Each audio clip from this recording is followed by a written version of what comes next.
ഗർഭപാത്രം ഇറങ്ങി വരിക. ഒരുപാട് സ്ത്രീകൾ ഒരു 35-40 വയസ്സ് കഴിഞ്ഞാൽ ബുദ്ധിമുട്ടുന്ന ഒരു പ്രധാനപ്പെട്ട ഒരു പ്രശ്നമാണ് ഗർഭപാത്രം താഴോട്ട് ഇറങ്ങി വരിക. ടോയ്ലറ്റിൽ പോകാൻ പറ്റുന്നില്ല, ഒന്ന് ചുമക്കാൻ പറ്റുന്നില്ല, പലതരത്തിലുള്ള അസ്വസ്ഥതകൾ. ഈവൻ ചില ആളുകൾക്ക് നടക്കാൻ പോലും ബുദ്ധിമുട്ടായി വരാറുണ്ട് എന്നുള്ളതാണ്. അപ്പോൾ എന്തുകൊണ്ടാണ് ഗർഭപാത്രം ഇറങ്ങി വരുന്നത്?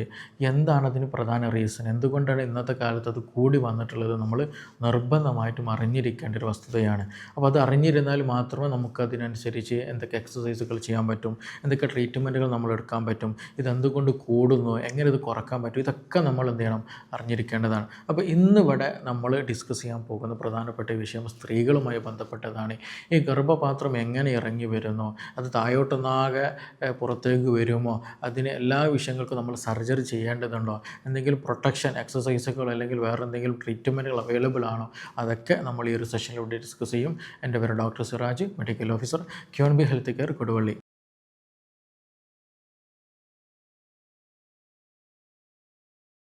നമുക്കറിയാം, നമ്മുടെ കാലിൻ്റെ ഇടയിലുള്ള നമ്മുടെ ഭാഗം ഉണ്ടല്ലോ, സ്വകാര്യ ഭാഗം, അവിടെ എന്താണ് ഒരു പെൽവിക് ഫ്ലോർ എന്ന് പറയുന്ന ഒരു ഏരിയ ഉണ്ട്. അതൊരു കുറച്ച് മസിൽസുകളുണ്ട്.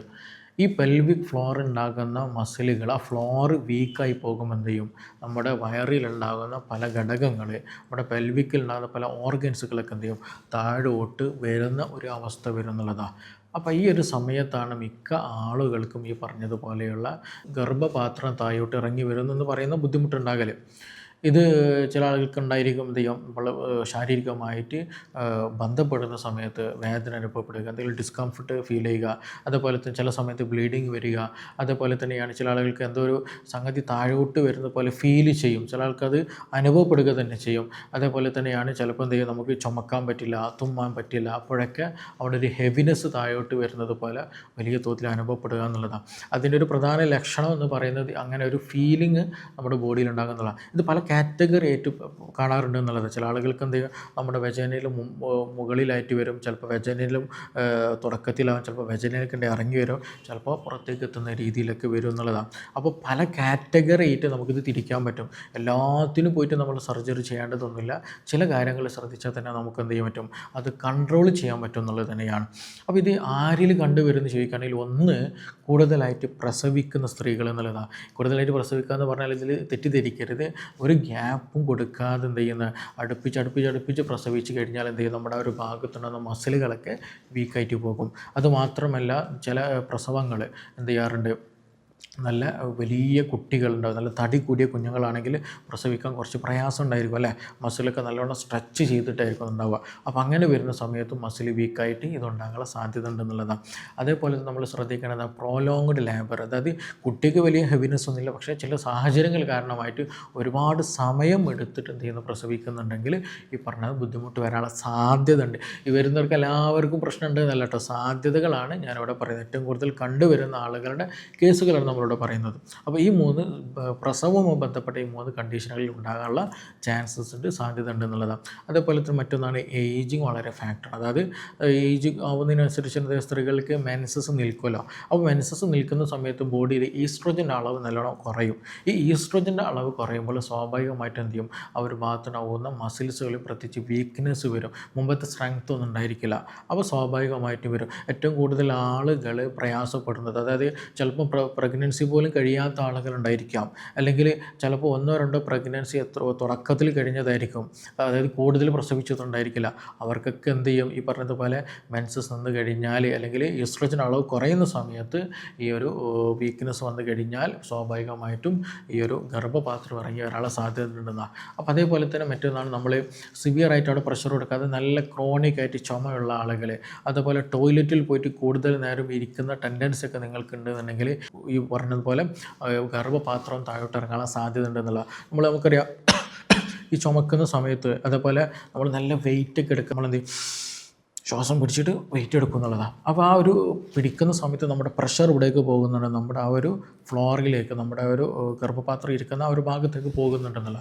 അപ്പോൾ ആ ഒരു പ്രഷർ അവിടെ തള്ളൽ വരുന്ന സമയത്ത് എന്ത് ചെയ്യും, അത് അവിടെ വീക്ക്നെസ് വരും. അപ്പോൾ ക്രോണിക്കായിട്ട് നല്ല ചുമയും അതേപോലെ നല്ല തുമ്മലും അതേപോലെ ശോധന കിട്ടാനായിട്ട് വയറ്റിന്ന് ശരിക്കും കിട്ടുന്നില്ല. അപ്പോൾ എന്ത് ചെയ്യും, ടോയ്ലറ്റിൽ പോയിട്ട് ഇങ്ങനെ ഇരിക്കും എന്നുള്ളതാണ്. അപ്പോൾ അങ്ങനെ കുറേ നേരം ഇരുന്ന് കഴിഞ്ഞാൽ എന്ത് ചെയ്യും, ഈ മസിലുകൾ വീക്കായിട്ട് ഗർഭപാത്രം താഴോട്ട് വരാനുള്ള സാധ്യത ഉണ്ട്. അപ്പോൾ ഈ പറഞ്ഞ ബുദ്ധിമുട്ടുള്ള ആളുകൾക്കൊക്കെ എന്ത് ചെയ്യാനുള്ള സാധ്യത ഉണ്ട്, ഈ ഗർഭപാത്രം താഴോട്ട് ഇറങ്ങി വരാണ്ടെന്ന്. അപ്പോൾ കേവലം പ്രഗ്നൻസി ഡെലിവറി മാത്രമല്ല, മറ്റു പല ലൈഫ് സ്റ്റൈലുകളും ഇതിനോട് ചേർത്ത് തന്നെ നമ്മൾ മനസ്സിലാക്കേണ്ടത് തന്നെ. അപ്പോൾ ഇതിൻ്റെ ലക്ഷണങ്ങൾ ഞാൻ മുമ്പ് പറഞ്ഞതുപോലെ തന്നെ ലക്ഷണങ്ങൾ എടുത്ത് നോക്കുകയാണെന്നുണ്ടെങ്കിൽ ഇതിൽ ഏറ്റവും കൂടുതൽ കണ്ടുവരുന്ന ലക്ഷണം ഏതാണ്? എന്തൊരു ഭാരം ഇങ്ങനെ താഴോട്ട് ഊർന്ന് വരുന്ന പോലെ തോന്നുക. പ്രത്യേകിച്ച് എന്തെങ്കിലും നമ്മൾ ടോയ്ലറ്റിലേക്ക് ഇരിക്കുന്ന സമയത്ത് കൂടുതലായിട്ട് നമുക്കത് ഫീൽ ചെയ്യുന്നുള്ളതാണ്. അപ്പോൾ അതുകൊണ്ട് തന്നെ അതാണ് ഒന്നാമതായിട്ട് ലക്ഷണം. അതേപോലെ തന്നെ മറ്റൊന്ന് നമുക്ക് ശാരീരികമായിട്ട് ബന്ധപ്പെടുന്ന സമയത്ത് വേദന അനുഭവപ്പെടുക, ഒരു ഡിസ്കംഫേർട്ട്, മുമ്പത്തെ അത്ര പോലെ എന്നല്ല ഒരു ഡിസ്കംഫേർട്ട് എന്തോ അനുഭവപ്പെടുക, ചിലപ്പം ബ്ലീഡിംഗ് ഒക്കെ സംഭവിക്കാനുള്ള ഒരു സാധ്യതയുണ്ട്. എല്ലാവർക്കും ഉണ്ട് എന്നല്ല, അങ്ങനെ ഉണ്ട് എന്നുണ്ടെങ്കിൽ അതിൻ്റെ ഒരു ലക്ഷണം കൂടെയാണ്. അതേപോലെ തന്നെയാണ് മൂത്രം പിടിച്ചു വെക്കാൻ പറ്റില്ല. ഇപ്പം ഇടയ്ക്കിടയ്ക്ക് മൂത്രമൊഴിക്കാനുള്ള ടെൻഡൻസി വരും, അങ്ങനെയൊക്കെ ബുദ്ധിമുട്ട് വരും. ചില ആളുകൾ ഇത് ക്രോണിക് ആയി കഴിഞ്ഞാൽ മൂത്രം കുറയും, മൂത്രം ശരിക്ക് പുറത്തേക്ക് പോകാൻ പറ്റാത്ത ബുദ്ധിമുട്ടുകൾ വരും. അതുപോലെ തന്നെയാണ് ചില ആളുകൾ അതിന് ആനുപാതികമായിട്ട് തന്നെ ശോധനയിൽ വ്യത്യാസം. ചില ആളുകൾക്ക് ഇടയ്ക്കിടയ്ക്ക് ടോയ്ലറ്റിൽ പോകേണ്ടി വരും, ചിലപ്പോൾ നല്ല ഹാർഡായിട്ട് ടോയ്ലറ്റിൽ പോകാൻ പ്രയാസപ്പെടുന്ന ബുദ്ധിമുട്ടുകളും കണ്ടുവരാറുണ്ട് എന്നുള്ള. എല്ലാവർക്കും അല്ല, ചില ആളുകൾക്ക് കണ്ടുവരാറുണ്ട്. അപ്പോൾ ഇതൊക്കെ എന്തിന് ഡിപ്പെൻഡഡ് ആണ്, അത് എത്രത്തോളം താഴോട്ട് ഇറങ്ങി വന്നിട്ടുണ്ടോ അതിന് ഡിപ്പെൻഡഡ് ആയിട്ടായിരിക്കും ഈ പറഞ്ഞിട്ടുള്ള ലക്ഷണങ്ങളൊക്കെ വേരി ചെയ്യുക. എല്ലാവർക്കും എല്ലാ ലക്ഷണം ഉണ്ടായിക്കൊള്ളുന്നില്ല. അത് ഈ പറഞ്ഞതുപോലെ എത്രത്തോളം താഴോട്ട് ഗർഭപാത്രം ഇറങ്ങി വന്നിട്ടുണ്ടോ അതിനാനുപാതികമായിട്ട് അതിനനുസരിച്ചിട്ടുള്ള ലക്ഷണങ്ങളായിരിക്കും നമ്മുടെ ബോഡിയിൽ കാണിക്കുക എന്നുള്ളതാണ്. അപ്പോൾ ഇതിൽ നമ്മൾ ശ്രദ്ധിക്കാനുള്ളത് എന്താണ് കാരണം എന്നുള്ളത് ആദ്യം അറിഞ്ഞിരിക്കണം. അന്ന് ഞാൻ നേരത്തെ പറഞ്ഞ ഏജിങ്ങിൻ്റെ പ്രശ്നമാണെങ്കിൽ അത് നമ്മൾ ശ്രദ്ധിക്കണം. അതേപോലെ കൂടുതൽ വീക്ക്നെസ് വന്നിട്ടുള്ളത്, എന്തെങ്കിലും കോൺസ്റ്റിപ്പേഷൻ, വയറ് ഉറച്ചിട്ട് കൂടുതൽ ടോയ്ലറ്റിൽ ഇരുന്നിട്ടുള്ളതാണ്, അല്ലെങ്കിൽ നല്ല ക്രോണിക്കായിട്ട് എന്താ പറയുക ചുമ ഉള്ളതാണ്, അല്ലെങ്കിൽ നിങ്ങൾ നല്ല രീതിയിൽ വെയിറ്റ് എടുക്കുന്ന ആളുകളാണ്. അപ്പോൾ ഏതാണോ റീസൺ എന്നുള്ളത് ഫൈൻഡ് ഔട്ട് ചെയ്തിട്ട് അതൊക്കെ നമ്മൾ എന്ത് ചെയ്യണം, ആദ്യം ക്ലിയർ ചെയ്യാൻ നോക്കൽ വളരെ ഇമ്പോർട്ടൻ്റ് ആണെന്നുള്ളതാണ്. ഇനി ഇതിൻ്റെ ട്രീറ്റ്മെൻറ്റിലേക്ക് നോക്കുകയാണെന്നുണ്ടെങ്കിൽ എന്താണ് നമുക്കിത് ട്രീറ്റ്മെൻറ്റിൽ ചെയ്യാനുള്ളത്? ആ പറഞ്ഞിട്ടുള്ള പെൽവിക് ഫ്ലോർ മസിൽ സ്ട്രെങ്ത് ചെയ്താൽ, അതിന് ഉറപ്പ് കിട്ടിയാൽ എന്ത് ചെയ്യും, ഈ പ്രശ്നം സോൾവ് ആകുന്നുള്ളതാണ്. സിമ്പിളാണ്. ആ ഒരു പെൽവിക് ഫ്ലോർ മസിൽ സ്ട്രെങ്ത് കിട്ടിക്കഴിഞ്ഞാൽ പ്രശ്നങ്ങൾ നിൽക്കും എന്നുള്ളതാണ്. അപ്പോൾ ആ ഒരു മെത്തേഡിലേക്ക് നോക്കുകയാണെങ്കിൽ ഒന്ന് നമുക്കിത് ഹെൽപ്പ് ചെയ്യാൻ പറ്റുന്നതാണ് കീഗൽ എക്സസൈസ് എന്ന് പറയും, കീഗൽ വ്യായാമം എന്ന് പറയും. അത് നമ്മൾ യൂട്യൂബിലൊക്കെ സെർച്ച് ചെയ്താൽ കിട്ടുന്നത്. അതായത് നമ്മുടെ ഈ ഒരു ഭാഗത്തുണ്ടാകുന്ന പെൽവിക് ഫ്ലോറിലെ മസിലുകൾ കോൺട്രാക്ഷനും റിലാക്സേഷനും നന്നായിട്ട് ഉണ്ടാക്കുകയും അവിടെ സർക്കുലേഷൻ കൂട്ടുകയും നല്ല രീതിയിൽ സ്ട്രെങ്ത് കിട്ടാനും ഹെൽപ്പ് ചെയ്യുന്നൊരു വ്യായാമമാണ്, എക്സസൈസാണ് ഈ പറഞ്ഞിട്ടുള്ള കീഗൽ എക്സസൈസ് പറയുന്നത്. അപ്പോൾ അതുകൊണ്ട് തന്നെ എന്ത് ചെയ്യാം, ഇത് ഫസ്റ്റ് ഗ്രേഡിലുള്ള ആളുകളൊക്കെ ആണെന്നുണ്ടെങ്കിൽ എന്ത് ചെയ്യാം, ഈ പറഞ്ഞ എക്സസൈസ് ചെയ്യൽ വളരെ ഇമ്പോർട്ടൻ്റ് ആണ്. അതുപോലെ കൂടുതൽ ഡെലിവറി നടത്തിയ കേസുകളൊക്കെ ആണെന്നുണ്ടെങ്കിൽ ഈവൻ ഇതൊരു അസുഖമായിട്ട് നിങ്ങൾക്ക് ബാധിച്ചിട്ടില്ലെങ്കിൽ പോലും കീഗൽ എക്സസൈസ് എന്താ ചെയ്യുക, പ്രാക്ടീസ് ചെയ്യൽ നല്ലതാണ്. ഭാവിയിലേക്ക് ഇതുപോലെ ബുദ്ധിമുട്ടുകൾ വരാതെ സംരക്ഷിക്കാനും ഈ എക്സസൈസ് നന്നായിട്ട് ഹെൽപ്പ് ചെയ്യും എന്നുള്ളതാണ്. ഇനി രണ്ടാമതൊരു ഓപ്ഷൻ നമുക്കുള്ള എന്താ വെച്ചാൽ പെസറീസുകൾ വെക്കുക എന്നുള്ളതാണ്. അതായത് ഈ താഴോട്ട് വരുന്ന ഈ ഒരു ഗർഭപാത്രം ഉണ്ടല്ലോ, അത് വരാതെ സപ്പോർട്ട് ചെയ്തിട്ടുള്ള ചില ഇൻസ്ട്രുമെൻസുകൾ, ചില കാര്യങ്ങൾ വെക്കുക എന്നുള്ളതാണ്. ചെറിയൊരു മൈനർ പ്രോസസ്സാണ്. അത് വെജൈനയിലൂടെ ഇൻസേർട്ട് ചെയ്യുന്നതാണ്. അതും ഇന്ന് പോസിബിൾ ആയിട്ടുള്ളതാണ്. അപ്പോൾ പെസറീസുകൾ നമുക്ക് യൂസ് ചെയ്യാൻ പറ്റും എന്നുള്ളതാണ്. മൂന്നാമത് നമുക്ക് പ്രധാനമായിട്ട് ട്രീറ്റ്മെൻറ്റ് ആയിട്ട് ഓപ്ഷൻ ഉള്ളത് സർജറി ചെയ്യുക എന്നുള്ളതാണ്. അതും ഈ പറഞ്ഞതുപോലെ എത്രത്തോളം ഗ്രേഡ് നോക്കിയിട്ടാണ്, മനസ്സിലാക്കിയിട്ടാണ് ഇത് ചെയ്യേണ്ടതായിട്ടുള്ളത്.